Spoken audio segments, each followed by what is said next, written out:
Hey, yo, welcome, yo, to the 50th episode of the In Your Face Show. Yo, I have a very special guest, Mr. Robert Samuels, man. So pumped to interview this guy. Let's just get to it, man. Introduce yourself, my brother. Hey guys, how you doing? Proud to be here. Thank you for having me in the In Your Face show, 50th show. I'm just honored, man. Thank you so much, Robert Samuels, actor, film director, producer.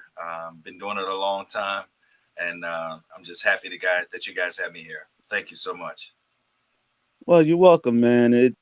Man, this just showed mean the world to me, man, because you know when you go through so much, you know, to get something out, that just mean that it's going to be something big, and you're just being tried and tried and tried, and everything just got to click first before you can move, because everything got to be good, everything got to come together, Yep. and once it come together, it's going to blow up, and I've been doing this thing for a year now, and um it was on and off, but I just want to thank God.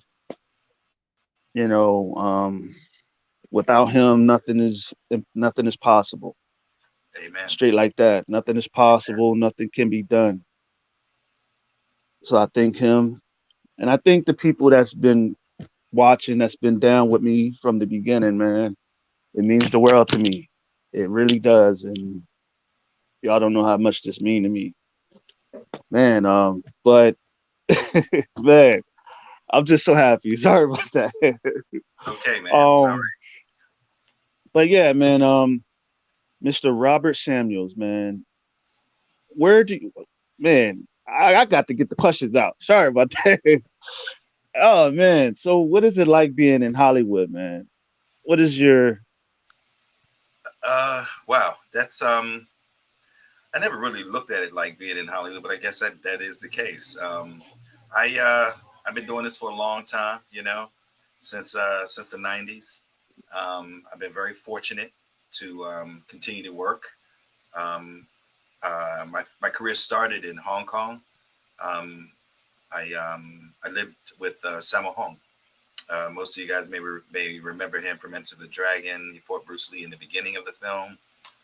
He's a very prolific director in Hong Kong, almost equal to Steven Spielberg. And he allowed me to live with him and taught me different things. And, I'll be forever grateful for everything that he's done for me. So, yeah, I began in Hong Kong years ago. And then I've managed to parlay my skills here to the United States. So, awesome, man? So what is it like, being a kung fu, learning kung fu and all those fighting styles? How many uh, years did it take? it took me, I started training when I was young, very young, I think I was like 10 or 11 when I first started. And I went and saw a movie called Five Fingers of Death years ago. And that was the reason why I actually wanted to be in the films.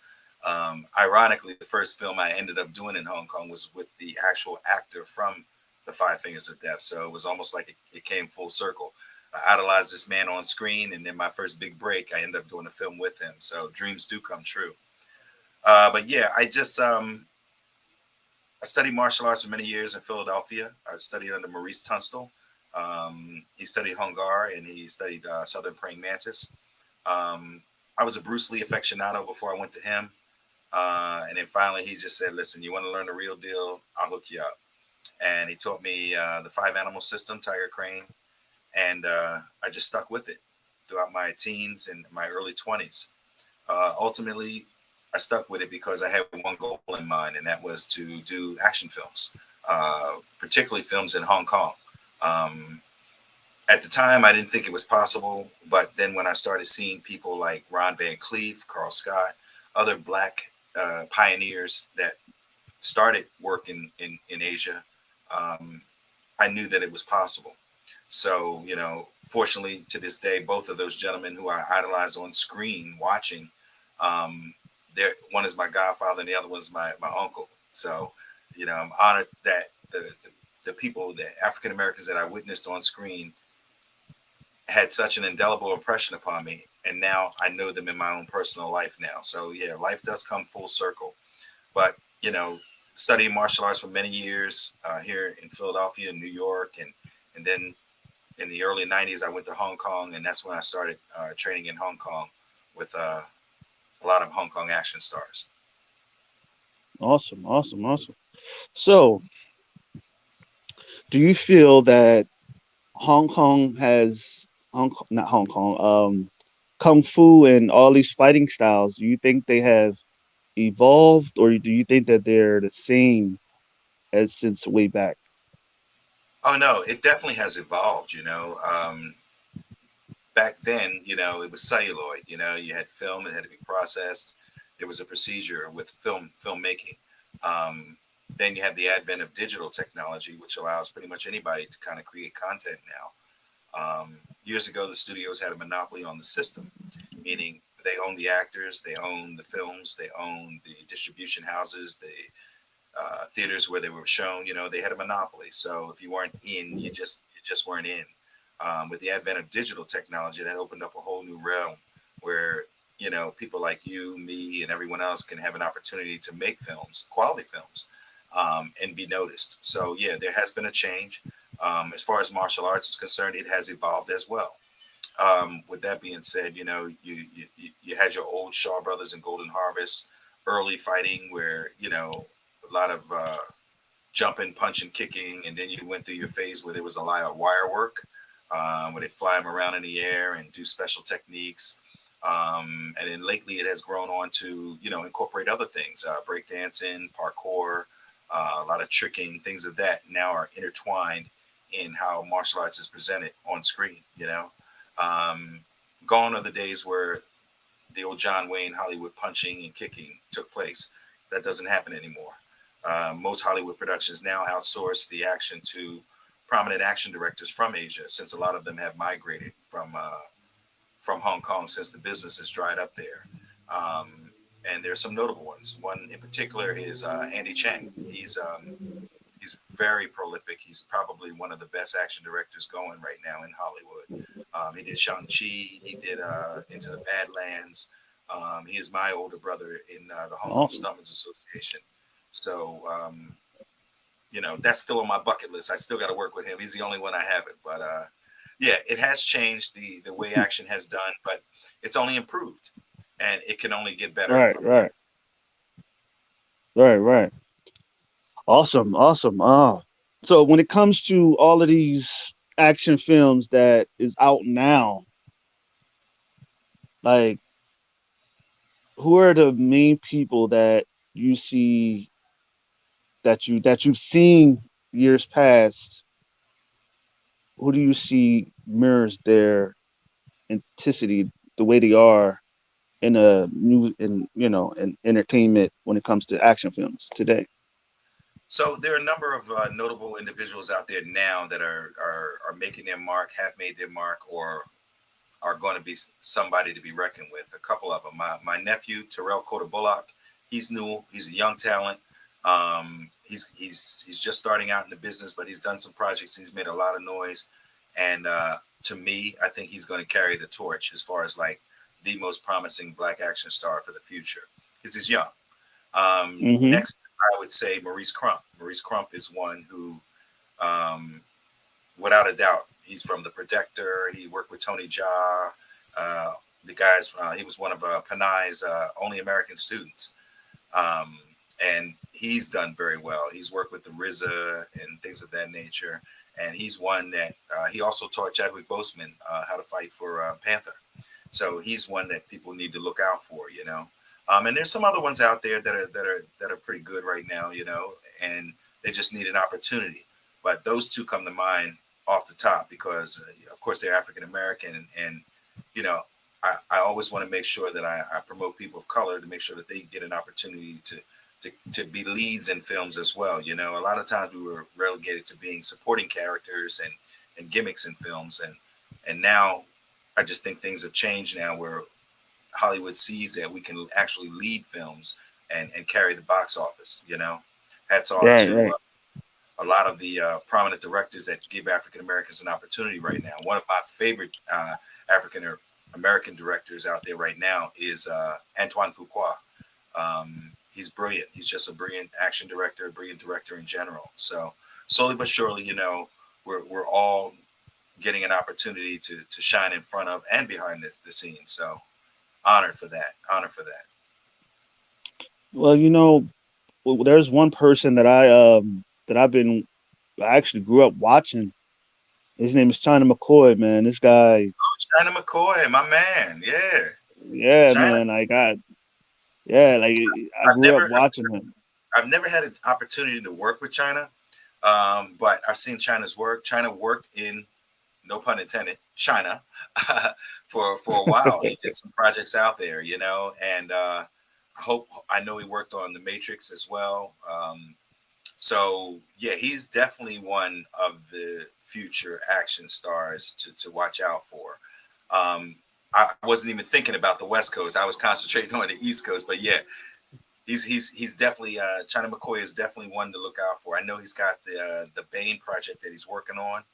He's trying to bring to fruition, and you know, I can't wait to see that once that's completed, because he, to me, he is Bane. So Right, right, hopefully right, we'll get to work, get a chance to work together. right, right. That's why it's like, man, it's so imperative that we stick together and stay together and just help each other get out there because we all can grow together. Whether it's black, green, blue, purple, white, Hmm. everybody. As long as we try to not, don't try to get over on each other and try to just be better than what we are and elevate each other. You know what I'm saying? Because that's all we have is each other at the end Yeah, of the day. that is the key to moving forward, and the key to paying it forward. You know, I've had my time. I've been doing films for 30 years. You know, I'm very fortunate. I'm very lucky. You know, I've had the best of both worlds. You know, being an actor in Asia, parlaying that into being a action director, stunt coordinator, and now a film director. So, you know, I have been blessed, but as with anything, you know, the proverbial champion is Father Time, and Hmm. Father Time catches everybody, no matter who it is. And I think at this point, you know, I still do acting. In fact, I just finished this film you see behind me, Jugando con Fuego. Get it now. It's on Vimeo. I would appreciate the support, anybody out there. Yes, sir. But I like to concentrate more on directing now, if I can. Occasionally, if a director comes along and wants me to perform, I don't have a problem with that. I also just completed a film with Keith David and Academy Award nominee Bruce Davidson. That's a horror film, not a martial Awesome. arts film. So I'm very fortunate now that I'm getting offers for work outside of just action films. So you know, Hmm. I think, you know, thank God for that as well. So yeah, my job right now though is to help usher in the next generation of actors, or potential martial arts actors. You know, Right, um, because they don't have an opportunity. Let's face it. In order to get in these films, you have to be in SAG. How do you get in SAG if they don't give you an opportunity? Because you got to be in SAG to get the opportunity. So it's like a right, catch two, you know. right. So what I do, I like to create these short films. Myself, my business partner Robert Jefferson, and my other brothers Nicholas Ortiz, Orlando, Hector. We all kind of put our brains together, and we create these short films, and we cast them with unknown talent a lot of times, in order to give individuals an opportunity, to at least have something for their show reels. You know, it's difficult going into an audition without anything. You know, so when we Hmm. do these little short films, you know, they're more or less proof of concepts, but they seem to work. Um, and it gives an individual an opportunity to have some sort of body of work that they can go to audition and say, "Hey, look at me," you know, just something, you know. Right. And it's actually worked for a number of individuals who've worked with us over the years. You know, we got one in particular, Roxalinda Vasquez, Bef- down in Mexico. You know, I started with her Before, years ago. Go. sorry about that.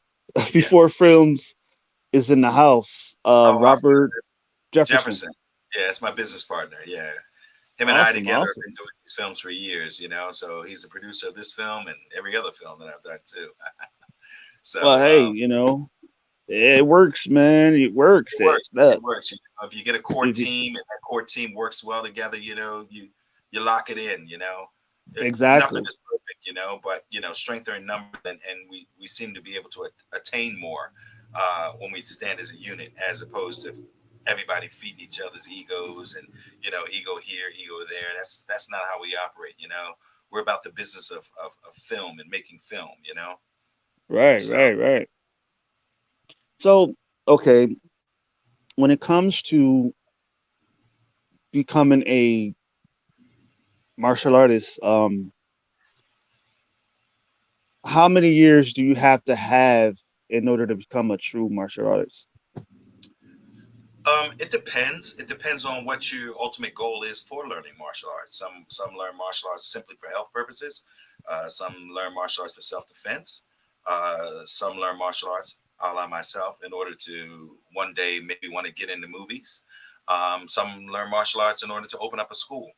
There are different training aspects to each one of those categories. Okay, Right, if you want to open up a martial arts school, well then Hollywood is not your answer. You want to keep understanding and training with your master to learn all the mechanics and all the forms and all the weapons and set up your school as a business, run it as a business, so that you can get your students in there. That's one aspect of it.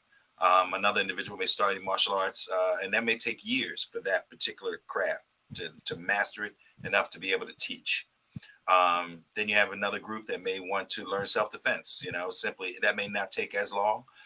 You just keep practicing in order to protect yourself and others.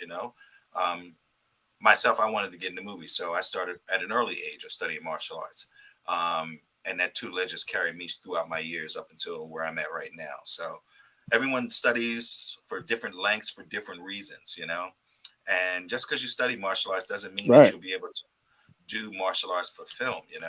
I've actually casted right, many martial artists that are third, fourth, fifth degree black belts, and they've won every tournament on earth. But when it comes time to do an action for film, it becomes a very difficult hurdle for them, because doing action for film is totally different than doing traditional martial arts.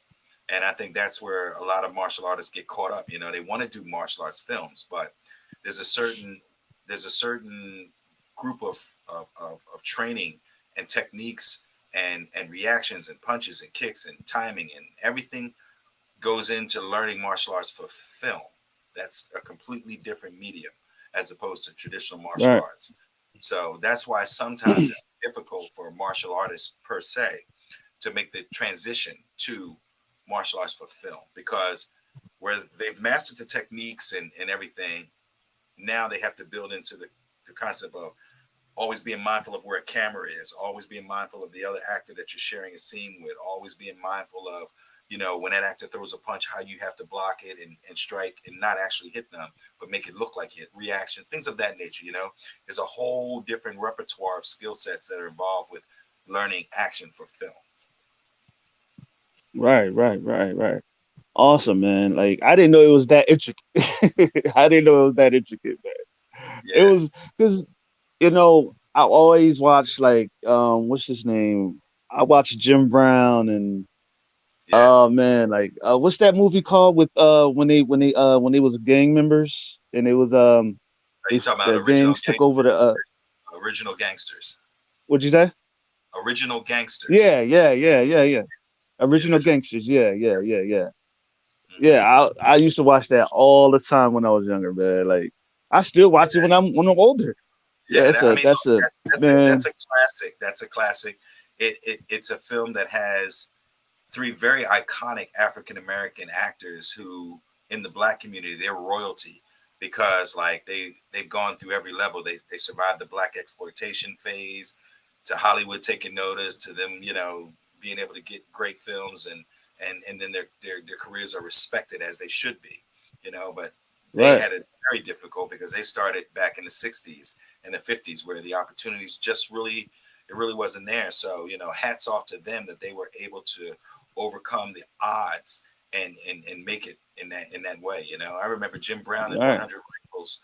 I remember Jim Brown at 100 Rifles with Raquel Welch, which was Oh, unheard of for an African American and a Caucasian female at that time especially in motion pictures. So those Right, guys right. are trendsetters and groundbreakers. And I could only hope that I would have a tenth in my career as to the level of professionalism that they have. Yeah, man. Like the one female, the one female action star that I really, really loved. That was always my crush. Was Pam Grier, man. Pam Grier, Ah, man. It. well, that was every pubescent African American young man's crush. You know, I, every one of and, them. And we tried to yeah, find as many R-rated Pam Grier movies as we could because we know we would get a treat because that's Pam. She was she yeah, was she man. was Cause she was poster material. She was our Farrah Fawcett, for lack of a better term. yeah, man. Like I look, I always when I was younger, like when I was a little boy, my dad used to always watch those kind of movies.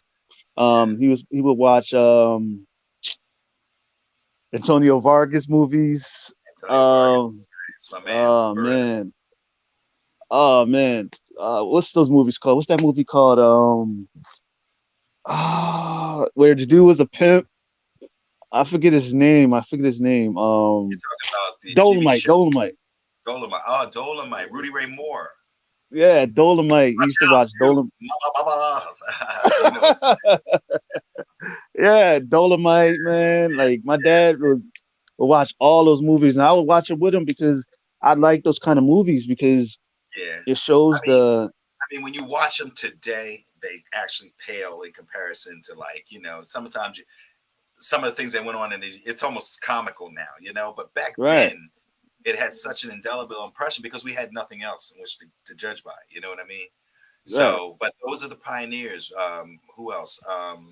Mario Van Peebles. That goes without saying. Iconic Yeah. movie. Gordon Parks. Mm-hmm. I'm honored to have the Hudlin brothers as my mentors. Warrington Hudlin. It's like Mm, my uncle, my godfather, Reginald Hudlin. All very powerful Hollywood individuals. That I don't want money from them. I want this from them, right. and that means more to me than anything. That's worth more than any dollar amount available. I need to pick their brains. Yeah. I need to understand because that's where the true essence of where I want to go. They've been there. They've done it. You know, Right. Warrington, Regina did House Party, Boomerang. So they're established. So gaining information and knowledge and them taking you under their wings and teaching you certain things and giving you anecdotes and that means more to me than anything. Right.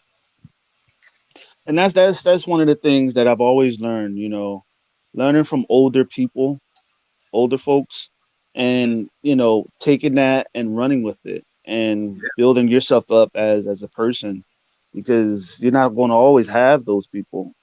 And I've always and like in the comic book industry, you know I've always tell people you got to have an OG growing up in this industry. You got to have an OG growing up in this industry. Reason yep, is because it's like in every industry, whether it is music, whether it is dance, whether it is art, anything that has something to do with entertainment, you should have somebody that's mentoring you to help your growth faster. Because if you don't, it'll be like a slow growth, and you'll be running into walls, unnecessary walls that you shouldn't have to run into. correct. I mean, And I, investing time yeah, and investing time and energy into the old heads is what keeps you from making the mistakes. right, right, and learning That's from important. them. That's right. Yeah, and learning from them and showing them that, what I'm saying, their knowledge helps you along the way. Because at the Hmm. end of the day, a lot of that knowledge will help you down the road. It may not resonate with you during the time that you're getting it, but Yeah, let it dissect and let it sit and marinate within your soul, and like you'll be like, damn, I that's got right. that, man. I Yep, understood that, yep. and I've grown in this business as a businessman, as a comic artist, as a interviewer, just by sitting here listening to guys like you and guys like John McClellan, Cleland, and guys like China McCoy, and guys like, what I'm saying, man, guys like Yeah. Bill McCormick, guys that really made a difference in this industry of entertainment as a whole, you know, Hmm. and just learning from them and learning from you, and learning from guys like China McCoy and all those guys, Yeah, man, like that helped my growth skyrocket because I'm always willing to appreciate you. learn. I'm never too stubborn to not learn something, man. Yes, Yeah, that and that works for like me. I said, if you don't have a yeah, yeah, like Hmm. if you as a person, you gotta always, just keep it just gravy because like I said, when you want to grow and build, having an OG by your side is going to having your back, and going down that tunnel. Yeah, it does make a You know what I'm difference. saying? Then Let's make a difference. yes, it does make a difference. So when it comes to entertainment, what is your favorite thing to do when it comes to acting? Um, I like to challenge myself. I don't like to be like typecast or anything. And I want my body of work to be eclectic in that respect. It's funny. I'll tell you quick. A director named Joey Min. He approached me years ago to do a film, uh, My Asian Auntie, and it was he played a woman, the Asian woman in it. And he was like, "Yeah, we want to actually make a feature film about this, and we want you to play the role of Mama, which is like a black female, older lady, almost in the vein of Medea, for lack of a better term, with martial arts." And you know me, I was like, "Oh, I don't know about that." And it took him it kept going back and forth almost a year, I think. Finally, I thought about it and I read the script. I thought it was great, and I said, "Why not?" And so, I dressed up as a woman, and not in any bad kind of way. Um, but what happened was the film ended up doing really well, and it got sold. It's on Amazon now, and it's one of the films that a lot of people approached me about and was like, "Is Mama coming back? Is Mama ever going to do another movie?" And just think, I if I was, you know, not respectful of my craft and was, "Oh, I'm not putting on a dress, I'm not doing that, I'm not putting on a wig," then I would have cut my own throat in that sense. So I'm always up for challenges, and by me coming out of my comfort zone and attacking that character, now a lot of the fans want to see that character come back again in another film. So sometimes you just have to challenge yourselves and come out of roles. I just did this film behind me. It's called Jugando con Fuego. Um, I've co-starred with everyone throughout my career, but I've never really had an opportunity to be like the lead actor. And I talked to this Nicholas Ortiz and or Orlando. We talked, and my business partner Robert Jefferson, and Jefferson came up with an idea. Nick wrote the script, and when I read the script, I was like, "Wow, just blown away." So we left the United States. We went down to Mexico, and we shot the film. And it was the first time with me as a lead actor. But right now, it's probably the most celebrated film that I have on my resume right now. I won Best Actor in New York, which is a tough area to win Best Actor in. We've won every film festival across the world: China, India, Japan, Korea, Russia, Istanbul, you name it. Which has been it's usually hard for American films to win overseas in those markets, but we seem to be. I think we're at 17, 18 wins right now. The film's available on Vimeo, and I just hope everybody goes out and support it. It's my first vehicle as a star, so I definitely would appreciate if everybody would just give it a chance. So it's on Vimeo on demand. Awesome, awesome. I'll shit. I'll watch it when I get off this damn thing. You know what I mean? I sent you a copy. I sent you a copy. You ain't got to. Exactly, exactly.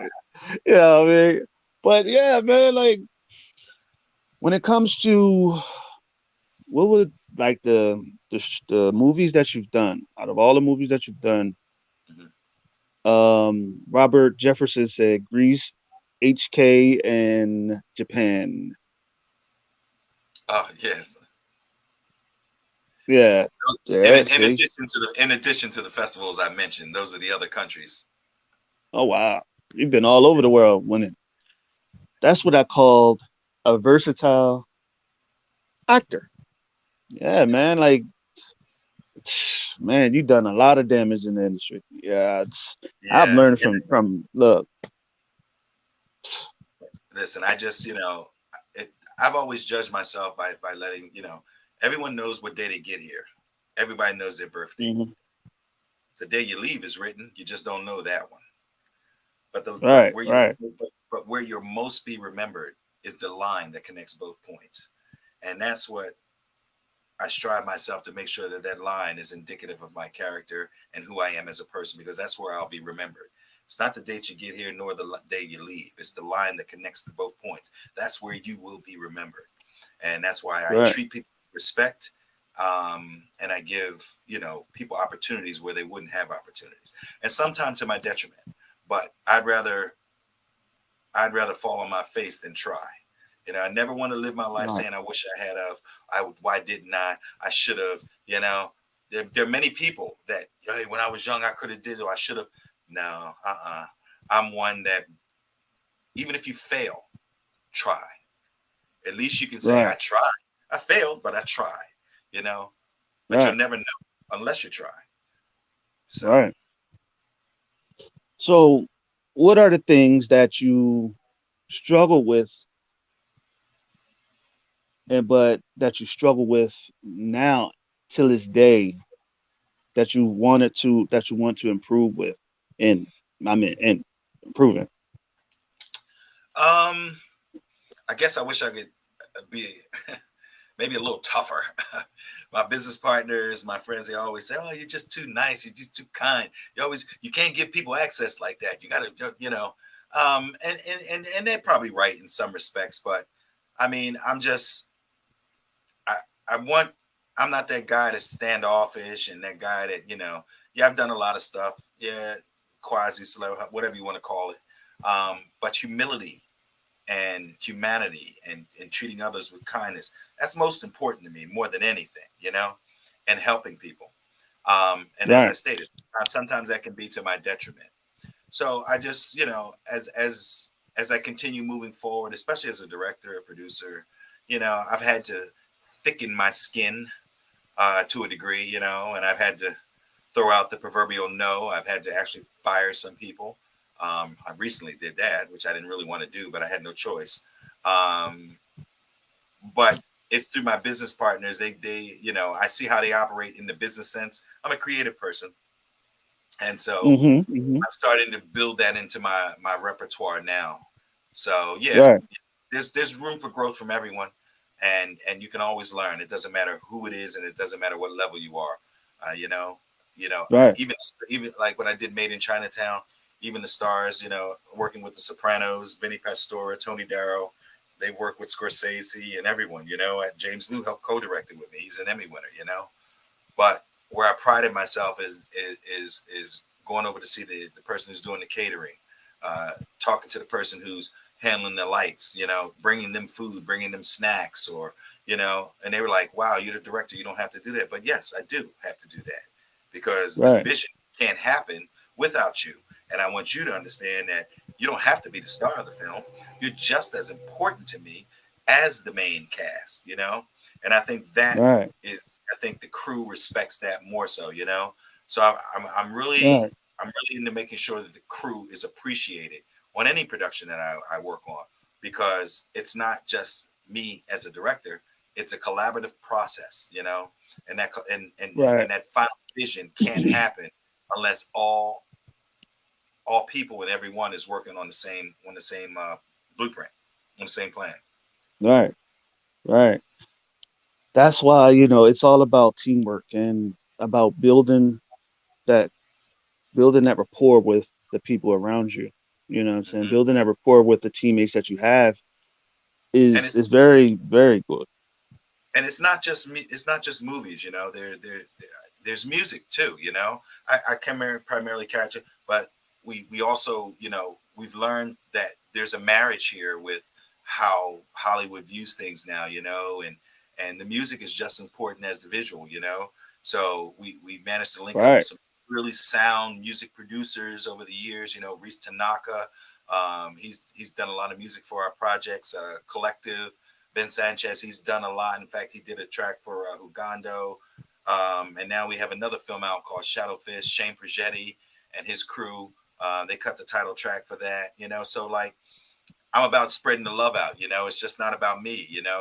They've been toiling in the music industry for a long time. So by them joining me, now that adds a certain level of credibility to what they do as well. So it doesn't always have to be the visual element; it could be the music element as well. So hats off to them. And I think that maybe maybe they can come on your show for one one of your episodes.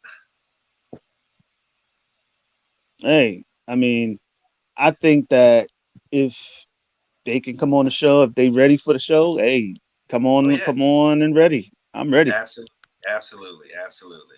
You just let them know they got to come with that fire. If they ain't coming Oh with the yeah, fire, I oh don't yeah, want it. yeah. Oh, they You coming, know they what coming I'm fire, definitely, definitely. saying? So That's when you look at Shadowfist and when you look at Ugando, you'll see their work in there as well. The music. So hats off to them. Shout out, you guys. right. Because, bro, and all too, I interview musical acts. So if those music producers want to come on the show, let them know. I bring them on the show, let them spit, sing, Definitely. whatever they want to do. You know what I'm Yeah, saying?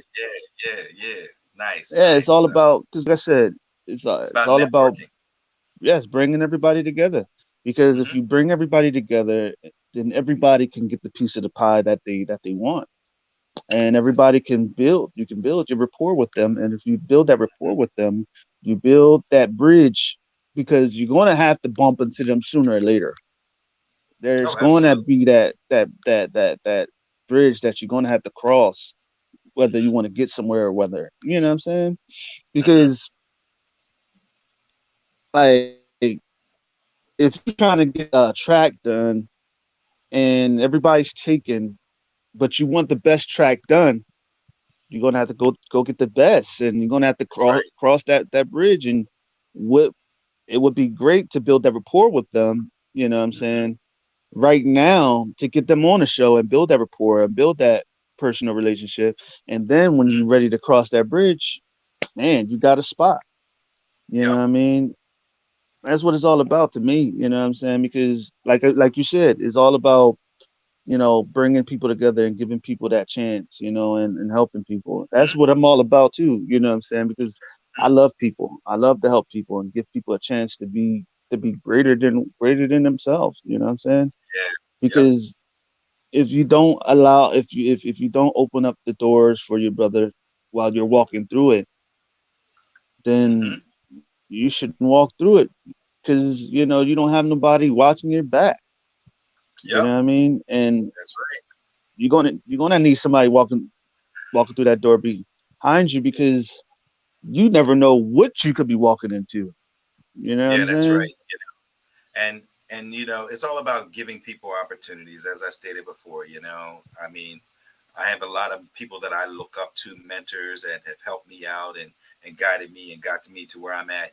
One is Brian LaRota, Lucas Foster, two very powerful individuals, Demetrius Angelo, also to Yari Cassell. He has produced a number of my films. If it wasn't for him, a lot of these films couldn't get made. He puts up the funding for it. He's a very iconic martial artist who was on Chuck Norris's team.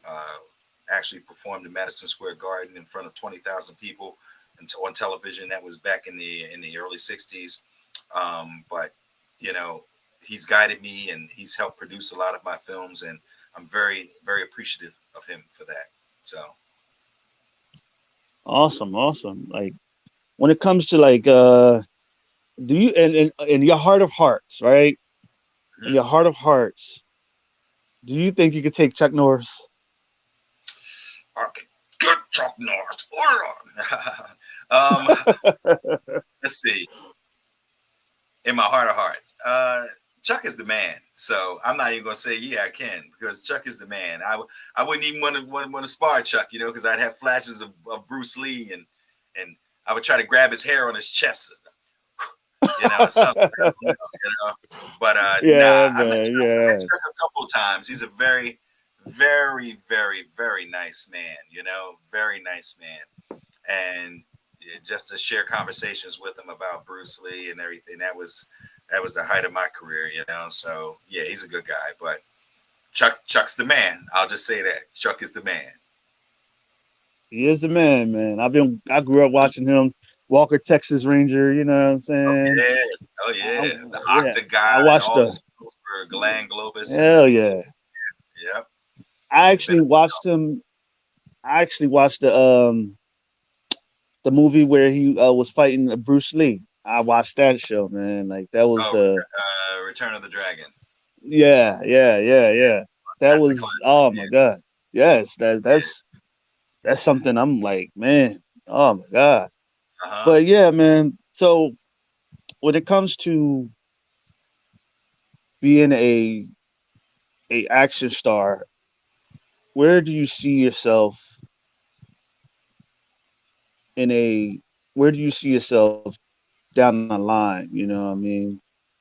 Like, Uh, yeah, for me, I mean, I've done a ton of movies. I've been working steady since 1990. Um, at this point, like I said, I just really want to concentrate on directing. right. Anybody out there need a director, action director, call me. I got you. Um, and occasionally I'll do acting. But that's my passion, man. I, I'm older now, and it's a young man's game. So my job is to help usher in that new level of talent, and give those people an opportunity to do what I did. So as far as I'm concerned, I mean, I'll keep punching and kicking as long I'm as on the the Lord show. I'm on allows the me. show. As long as the Lord Hmm. allows me, my body is fine. I'll keep it going. Although I will say, Jugando con Fuego took a lot out of me. Physically, that was probably one of the toughest action films that I've ever been involved with here in the United States or overseas or Hong Kong, anywhere. I mean, it was tough, and I hope that everyone likes what we created, because it'll grab you. It's different. Awesome. Because I actually like watching indie movies on demand. Mm-hmm. I've been watching them like some of them some of them I get a lot of ideas from Mm-hmm. to build up my comics and a lot of the stuff that I do. Um, but don't go ahead. A lot, a Say what lot you're of gonna say. your a lot of your original ideas and concepts come from independent filmmakers. Yeah. Hollywood Hmm. tends to be formulaic. They tend to reach back into the annals and say, let's do a Rush Hour 4, or let's do Expendables 8, or Right. they're afraid to come out of what's known as the franchisers and really attack a subject matter or an idea that's just completely germane to anything in their catalog. And that's why I have to respect directors and actors like Jordan Peele, who Right. kind of changed the horror game in a way that was unique. And M. Night Shyamalan, people like that. I just think that you know they're the guys who are really coming out of what the formulaic Hollywood is and really creating content that makes us go, my, well, damn, that was different. When I first saw Get Out, I was floored. I was floored because I Right. was just like, wow, it's never been done like this before. Right. Uh, It hey, it's I've yeah. really done It's like because Get its Out follow up. is very yeah. Get Out is very it catches your spirit, you know what I'm saying? It Yeah, catches it you with like, does. oh It my, does. you know what I mean? And It it does. It does. mesmerizes you, man. And I watched Hmm. that whole movie and that stuff is some real stuff. Yeah, Hypnosis. That's some real yeah, stuff. Yeah. yeah. Hmm. And it's and, Um, and his follow up film he did also with the family. I can't think of the name right off the top of my head, but that was original. That was yeah, different. And Right. again, with these guys, they're just like they're pushing the envelope. I'm glad Hollywood is giving them the opportunities. I just saw Hmm. a western not too long ago on Netflix. It was done by a black director and all black cast, and I thought that was probably one of the best westerns that I've seen in ages. I mean, it was really done very well. Right. Um, I know Michael Jai, my brother, has a film coming out too. The Outlaw Johnny Black. That should be coming out shortly too. Awesome. Make sure you support Michael Jai. That's my brother. You know what I mean? I would love to interview him, man, because he's my favorite, one of my favorite, man, guys to watch in action heroes. You know what I mean? Yeah, Like I was yeah. watching Universal Soldier. Uh huh. Um forget what this show the thing was. Never Back Down. Like Never I was Back Down. Blood and uh Bones with my Blood and man Bones. Ben Ramsey directed it. Also, Ben Ramsey, one a very good black director. Uh, one of my heroes there. I Yeah, respect his work that's what I'm tremendously. saying, man. Like I would love to interview these guys that you're naming off, man, because I would like to, bring some more juice onto the show, man, and really show the people what it's really like to really be in the presence of great, great, great, art artistry. You know what I'm saying?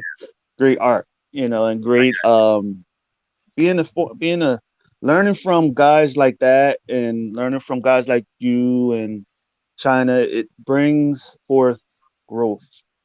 And that when like I tell people, you plant that seed in some way, somehow, somebody's gonna sprinkle that water and it's gonna grow. You know what I'm make it saying? grow. It's gonna water it. Yeah, Absolutely, and 100%. like I said, but also Ben Sanchez said, "I salute." Said salute. Ben Sanchez. Ben, we're gonna get you guys on the show, man. We already talked you guys up, all right? We're gonna get the R4 Sound Squad in play. Shane Pachetti, Collective. We got you, brother. You know, All right, And then Reese said, salute family, salute to Robert Jefferson and Bobby Samuels and my beat brother collective. Collective. Yeah, yeah, definitely. And like I said, man, it's about teamwork, building the team in order to Hmm. get the best vision going. Can't do it by yourself. You just can't. Right, It's just right. you know. So getting like-minded individuals, competent individuals, and getting them to kind of believe in the same dream and aspect. And it's not about money right now. Money will come. Money will come Right, later. exactly, Now exactly. you need to establish yourself and get a foothold. Let the people see who you are. Get it out there. Because I tell you, if I would have let money judge me, then I probably wouldn't be here right now. I'll share a quick story with you. I did a film years ago called Hong Fok Chai Tien, which is it's called Gambling Ghosts in English, and it was my first film with Sammo Hung. And I'm gonna tell you this because it's a valuable lesson for those that are watching. Um, I shot the movie. Uh, I got paid to do 2 weeks of work. I managed to get the film done in a week. So I finished a week early, and the producers owed me uh, about 5,000 US. Okay, so they came to me and they said, "Do you could you we finished early. Is there any kind of way you can kind of you know save on the money, help us with them?" I said, "Okay, let me speak to Samo." And at the time, Samo and I were not very close. I was just an actor working for a director. Okay, and I said, well, let me speak to Samo. So I go over to Samo and I say to him, I said, listen, the producers want me to forfeit the $5,000 because we finished early. And I'll forfeit it on one condition. And he said, well, what is the condition? I said, I'll forfeit the $5,000, 5,000 US. I'll forfeit it if you just give me an opportunity to work with you again in the future. That's worth more to me than any dollar amount right now. Just give me a chance to work with you again. He said, Right.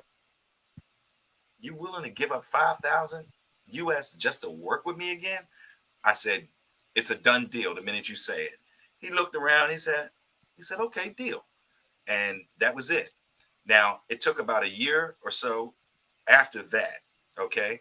I get a phone call and it's him. I'm coming to America. I need you to meet me at the airport. I met him at the airport.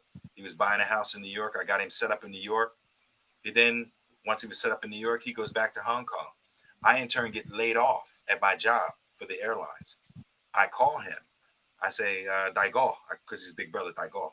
I said, my job, they're getting ready to lay me off. I don't know what I'm going to do. He said, catch the first plane out. I bought a one-way ticket. I knew because if I bought a round trip ticket and it got difficult out there, I would just cash it in and come home. I was not coming back until I was a success in Asia. So I bought a one-way ticket. I'm either staying, I'm either going to make it, or I'm not. Those are the parameters I put in play for myself. Mm-hmm. And I ended up living with him and working with him for many years. But the moral of the story is, if I would have let that 5,000 US dollars guide me that night, then I wouldn't have gotten the phone call to meet him in New York. Then I wouldn't have been able to say to him, I'm getting laid off. You know what I'm saying? I need help. Mm-hmm. Catch the first plane out. You'll live with me. You'll work for me. And my life changed from that point on. So Mm. I say that to let people know sometimes it's not about money. Sometimes it's about opportunity. Sometimes it's about just putting forth your best effort. And just sometimes it's about just laying the groundwork and practicing your craft. That's what it's about sometimes. But I've come across everybody. I've come across people that won't budge unless there's monetary value there. And listen, that's okay. Some people are principled that way. I don't look down on them at all. They just operate from a different ethos than what I operate. But again, Right. I'm one. I've been in this business since 1990. My last film was a month ago. Do the math. I've been working consistently for over 30 years because I never let money dictate. That's why. So that's all I wanted to share. Right. Right. Oh man. Okay. Vincent says yes, sir. At art first, money later. That's what it's supposed to be because if you allow money to move you, move you out of your position, you won't be able to get to the position of making money down the line. Correct. And Correct. it goes back to what you're saying because if you really look at the situation, you know, your art has to make room for you. You know what I'm saying? To make the That's money. right. That's You right. see what I'm saying? That's important. That's And very one important. thing, And money does come. It does come. yeah, It's it just a does come. it's just a matter of when. I remember I did a Yeah. not to cut you off. I apologize. I did a No, go, film. go, go, go, go, go. I did a film made in Chinatown. I was working with Hector and Orlando and those Nick and those guys, and I was doing a lot of small projects. And those guys, I wasn't paying those guys. I wasn't paying them at all. They would just come down on the strength and love and help me and help me get the best vision out there. But I said the minute I get an opportunity, and the right project comes along, it'll be right. Hence, Made in Chinatown came along. I had a $2 million budget. First phone calls I made was to those guys. Listen, we've been rocking and rolling for free. It's time to get paid. And they worked with me throughout the whole production and they made money. So money does come, Right, but you can't let that be the guiding principle behind art. It's a completely right, different. But there are those that don't operate, and it's okay. It's not. I'm not looking down on that at all. It's just that doesn't work for me, and it doesn't work for my immediate circle. right. And one thing I learned about being a businessman is that you have to have somebody that's smarter than you on your team because they can do something that you can't, Hmm. and they can help you help whatever you're doing, take you to the next level. You know what I'm saying? Correct. Whatever they can Correct. do, take you to the next level. And that's why I said never turn a person down just because they don't have the art style that you want for your project. Yeah. You know what I'm saying? There. Don't mean they can't help in other areas because in that area that they're working at, that could be their passion and they could take your project to the top and be like, Correct. wow, like Correct. I never That's thought I would be this far. You know what I'm and there and saying? there and And there that's and what I there are learned. hmm and there Mhm. are some Mhm.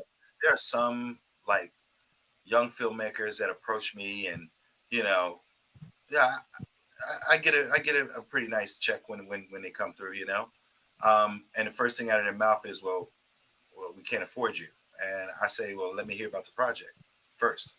Let me make that decision. So they'll tell me about a project. I'll Right. say, well, what is your budget? If they have a budget, fine. I'll work within their budget. If they don't have a budget, and if it's a brilliant director, and I like the vision and I like what they're trying to do, it's not about money. It's not about money. I'll lend my image to it simply behind the fact that I believe in the project, and that goes back with what I was saying.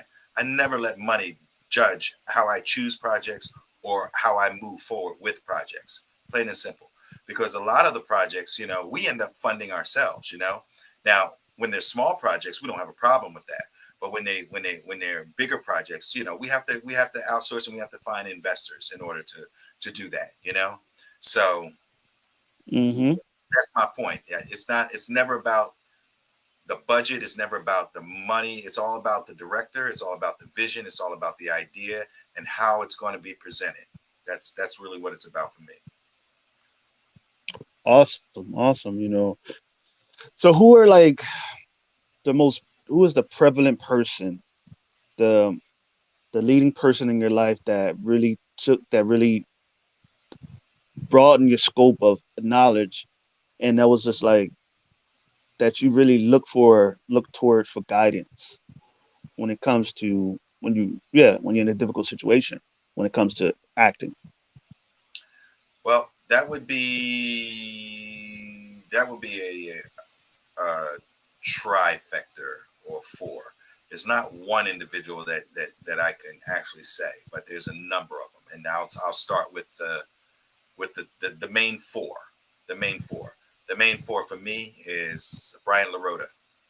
Um, he was Stevie Wonder's bodyguard, and he's done a lot of work. He's done a lot of Hollywood work. Um, he he's he taught me a lot. He teaches me a lot. He constantly motivates me and keeps me on my ball. The second individual would have to be Oso Tiari Cassell, always giving me sage words of wisdom, always supporting me financially with projects and whatever else needs to be done.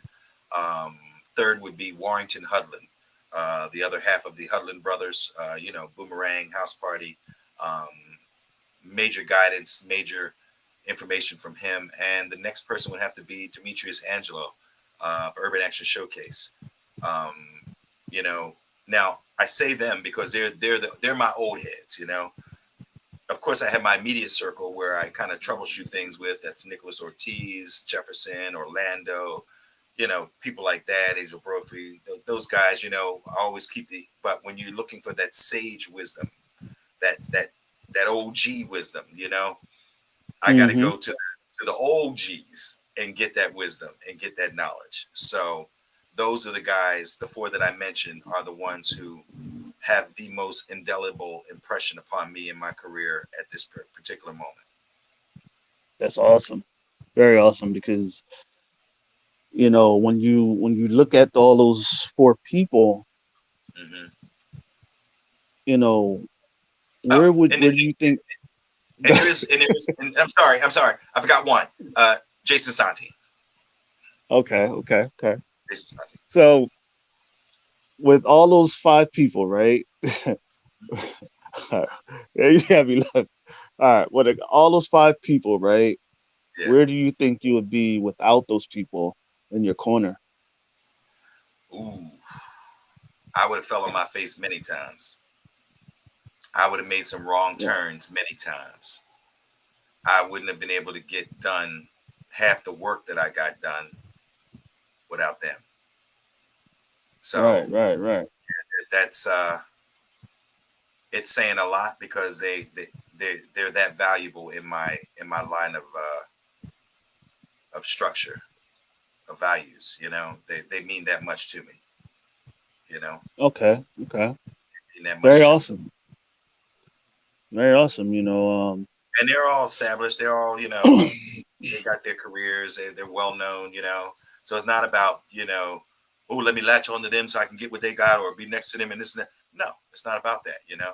Um, it's about I respect them as individuals, as men, as black men, and Caucasian men, because I did one of Miss Caucasian. So, Dennis Rogan said, "Awesome show. Thank you, brother. Thank you. oh, Thank thank it you. I means the appreciate world to that. me." Yes, I'm sir. trying to, Yes, sir, man. I'm trying to make 50 interesting for you. The 50th show. Trying to make it interesting. Yeah, man. Hey, man, it's been an awesome show, man. Because, like I said, like I really am happy because it took this damn thing, man. Like I've been through so much trying to get this thing off the ground, and when you see a lot of people hating on you, you wonder, wow, where would you get there? Where would you get to that point? And it brings me to the to my next question.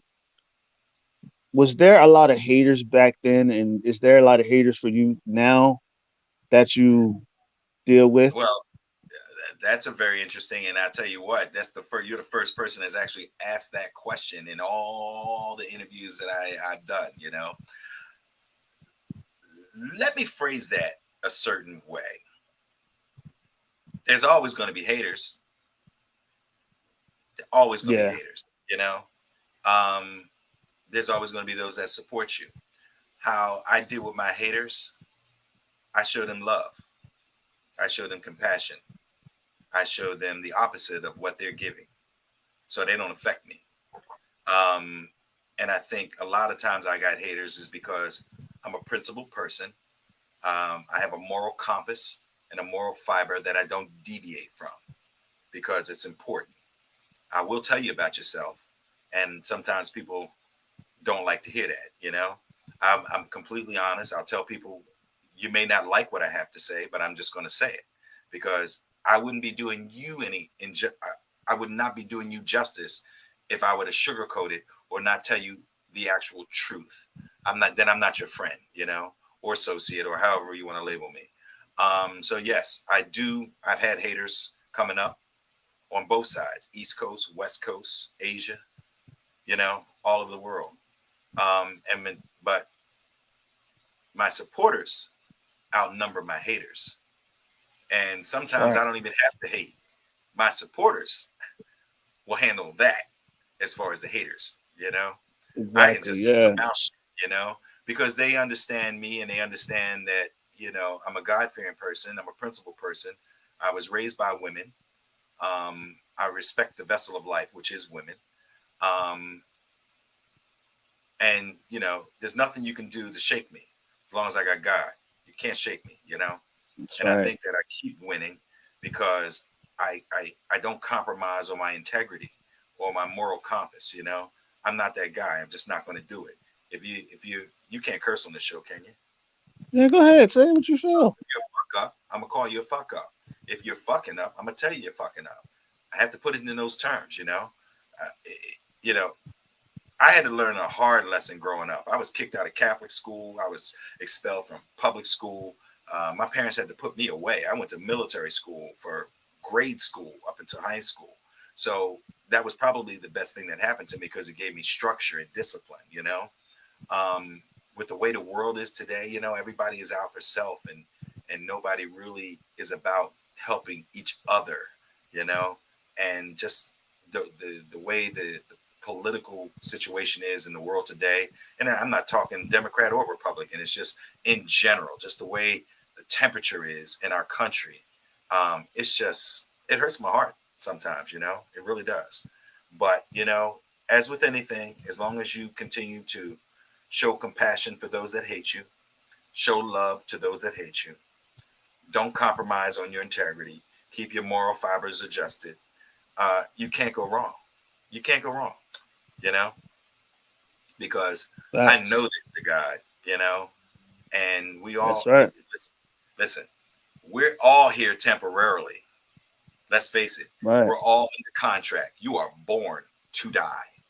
That's just the way life works, It's just that none of us understand what's on the other side, per se, Yeah, people have died and brought back to life, what's all white light, whatever. None of us know what's on the other side. Just don't. When you sit back and you Right. think about the overall world and how this world exists and created and things in it, there has to be a higher entity than what we are just right here, you know? And that's the structure that I believe in. And that's my guiding principle on how I deal with individuals, how I deal with business people, and just how I deal with, you know, everyday life. So I won't compromise my integrity for anyone. That's the truth. That's the truth, man. Whew, damn, that was some deep shit. Some gym. That's gym, man. That's why I say you need OGs in your growth. You know what I'm saying? When you're first coming into the industry, you need somebody that's going to take you by the hand and be like, look, man, this is how you should do it, man. Because if you go that way, you won't get where you want to be. You're just, you know what I'm saying? Yeah. And I'm fortunate to have those people that taught me all the stuff that I know and all the stuff that I've been through. You know what I'm saying? And yes, I had to learn. You know, yes, I fell on my head a couple times, fell on my face a couple times. Mhm. But hey, you don't you don't become the best by not falling on your head. You know what I'm That's saying? right. A couple That's right. times. That's right. You You know, become the best. Go ahead. I didn't just, you know, it just didn't happen for me overnight, you know. I went back and Exactly. forth to Hong Kong for about 5 years before anything happened for me. I just kept getting no's and doors shut, and I'm in this movie. Then they cut out my footage, and I couldn't get a foothold on anything, you know. And then, ironically, I was in a bathroom in a hotel in Hong Kong, and in walks a guy. I'm at the sink. I'm washing my hands. I look up in the mirror. I look at the guy. I said, "My God, I recognize you. You're from the movies." And then he opened his mouth and I started speaking. I started speaking Chinese. He was like, well, "What is a black guy doing in Asia?" And I told him why I was there. And he said, "Meet me at the hotel that night." And that changed my life forever, forever, Exactly.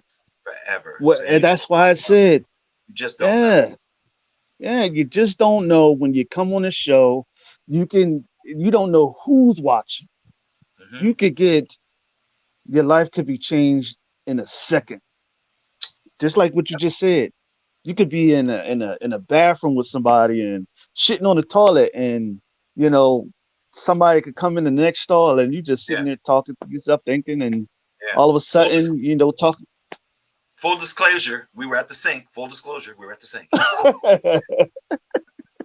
I get that's cool. That's cool. You Knocking on the know what I'm next saying? wall. You got any toilet paper? Yeah, you know what I'm saying? Got any toilet paper? Got some, you Right, know what I'm right. saying, man? And But that's truth, man, just goes because to show you, it just you just never know. But when that opportunity happens, when that chance happenstance happens, you better be ready. You need to be that's right. prepared, because if you're not prepared, you'll watch it go right by. And I've seen that happen to so many people. I've seen people that had the most brightest future.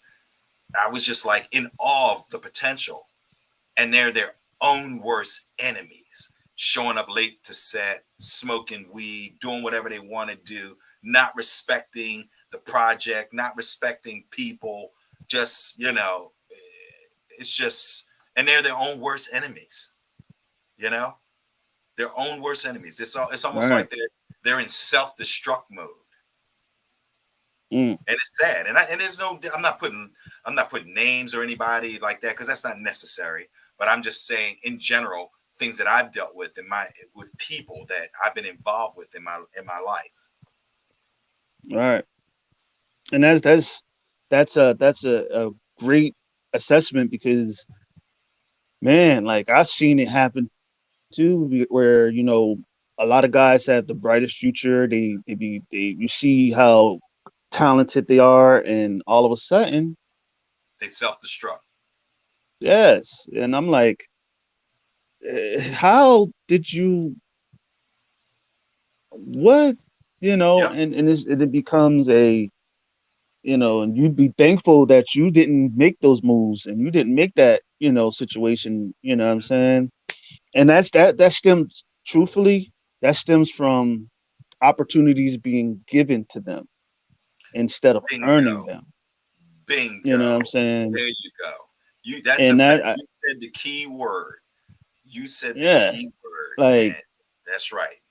a That's lot right. of guys in the industry, comic industry, a lot of guys in every industry has it all handed to them, and they Yep. don't respect what's being handed to them, and so that's why it self destructs because they don't know Right. how to handle it. They don't You know know what how I'm to do. saying? They didn't It's like experience for the grind. exactly, and I was taught to, in order to be great, you got to be in love with the process. You got to be one with the process because that process is going to get you to where you want to be because that process is teaching you patience. That process is teaching you being grateful with humility and being Right. thankful for where you are. Because Mhm. once you receive that $1 million, that check, that job, you'll be able to be grateful for it and Mhm. take care of it and handle it the right way and you'll be on your A game every time. But when you're not on your A game, but when you don't respect it and it's being put in your lap, Yeah. you know what I'm saying, you don't respect it, you don't take no love for it, you know. And Right. that's what a lot of people fall and fail, Hmm. you know what I'm saying. Yeah. And There like I see a lot of guys with sad faces. yeah. I watch them. They're self-destructive. Totally self-destructive. And you just scratch your head and be like, wow, so much talent, and I don't know, I don't know. It's heart wrenching, really, that someone is would be willing to sabotage themselves in that respect, or not be willing to put forth their best effort to get ahead. So, but again, that's an individual's choice. That's not something that I can make someone or you can make someone. That's an individual's choice. You have to choose to be great or to be want to be great. You have to sacrifice. When Right. I was growing up and kids were playing football, basketball, and everything, what was I doing? I was sitting in the house watching Chinese movies, trying to learn Chinese or trying to write Chinese. And they would come in and be like, "Well, what do you ain't coming?" No, I'm not. I got a bigger goal in mind because I had a plan and I was willing to put forth whatever I needed to do to put myself in front of everybody else. My fault about that. That was a No, it's situation, man. I Dumb thought I shit. was going to have to handle the show. But nah. Nah. My connection went out. But yeah, it's very and very imperative that people learn those things because if you want to be big in the entertainment industry, you better learn some patience because it's going to take a while for you to make it to the where you want to be. Because if you want to be somewhere and you want to be great, 10 to 1, you're not going to get it handed to you. No. It's not going to fall in your lap. Hmm. And and And and one other thing, you're not going to be able to achieve it through thirst, because there are those that are out there that are just thirsty for the fame. Thirst. Hey, look at me, you know? And that mm-hmm, thirst is not really the right way to go about, putting yourself out there, or getting your brand out there or anything like that. You have to put the work in. You have to put the work in. That's the name of the game. By me working and living with Samo, everybody expects, oh, Bobby will do exactly what Samo does. No, I'm my own individual. Samo taught me a lot, and what I did was I used what he taught me to kind of craft my own self, my own version of filmmaking, as opposed to biting or I'm trying to be Samo. I'm not. I don't have to be. I've got something that none of y'all ever had. I live with the man, so I had the best knowledge in the world. So it afforded me an opportunity to build my own way of doing filmmaking and my own way of action directing. Outside of Samo. So you know sometimes thirst can hurt individuals as well, because they're so hungry for fame and fortune that they're not paying attention to the little things that get you there. All right. True that. So That's I'm hoping that my that is conversations are educating some people, or helping some people that are watching your show, giving them light or anything like that. That's the only reason. I just always want to be one to offer constructive feedback and help people. So yeah, because like if they're not listening to it, if they're not hearing it, see a lot of people hear it, they just don't listen. You know what I'm saying, to it because they don't. Some people don't know how to apply it. You know what I'm saying, and a lot of people only hear what they want and they only listen to what they want, and not everything is. And I'm not saying they're not doing it. I'm saying some people don't listen, mhm. but some people do. You know what I mean? Hey, But that's why when I do the show, I try to, you know, give as much, try to make sure everybody is mhm. happy and make sure everybody is cool. You know what I'm saying? I'm not gonna please everybody. No, You're you'll not never gonna be able please to please everybody. everybody. Nah, you're not. And Everybody is, yeah, you know, remember the it's an old saying, but it's applicable to this day. You can lead a horse to water, but you can't make him drink. So exactly. I can show you the way, but it's up to you. Right, right. That's true. You know what I mean? That's the very, that's very much true. You know, that's very much true. Yeah. But so, you know, do you have any? Do you have any more? Anything else to say? Anything else to Um. tell the people? Did any they have questions for me or anything? I'll be happy to answer anybody's questions if they have any. It's open for questions, everybody. Anybody got If y'all want anything? to get some questions, come on in and ask. Come on in. I'll get you. I'll hook you right It's up up. to y'all.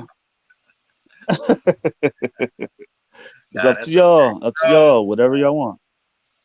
Nah, I appreciate you having me on the show today. That helps me out. I appreciate that, and helps our projects out. Once again, we really would appreciate you guys if you could just watch Ugando con Fuego, my first film as a lead actor after 30 years. I don't think you'll be disappointed. And the only way I'm going to grow and continue to make content, excuse me, is with supporters. I just that's the only way to move forward and take this to another level. So yeah, Right. we have Shadow Fist 2 coming out as well. Shadow Fist 1 was good, so much so that the fans asked for a second one. Not only did I give him a second one, I gave him three times the length and subject matter. So that'll be dropping in October 1st on Vimeo. Shout out to Shane Perchetti and the crew for the original title track for the Axe Gang song, produced by Reese Tanaka. And again, yeah, just we just need everybody to support us, and we'll support you guys however it works. So yeah. Awesome. That's very awesome. I have a segment for the show on the show. There's a segment on the show where I give you 60 seconds to promote yourself, right? Ah, I just did it. And give. Oh yeah, shit. My fault. Sorry about that. That's all right. I want My another fault. 60. I want another 60. Give me 60. Give me 60 more. All right, give me 60 seconds. Go ahead. Go ahead. Say again. Uh, Bobby Samuels. Thank you all for your support over the years. Love, respect, and appreciate every last one of you. Jugando con Fuego, now available on Vimeo. Along with it, you get the documentary behind the scenes. You will love it. Shows you how we make these films, all the blood, sweat, and tears that went into it. Shadow Fist 2 is coming in October 1st. You can reach me on Facebook, RJ Samuels, Instagram. I can't get all this done in 60 seconds, but Go I am ahead. on Do what you Instagram. feel. Yeah. Yeah, I'm on Instagram. It's Samuels_R. Reach out to me. You can send me a message on Facebook, send me a friend request. It doesn't matter. I'm accessible. It's not like you have to do a bunch of hoops to get in touch with me. Just send me a message, and I'll be happy to respond to you. All right. Yeah, that's pretty much it. You know. Well, you heard the man, you know what I'm saying? Hook him up, you know what I'm saying? Watch his show, you know what I'm saying? And this guy is a good guy. He's an awesome guy, man.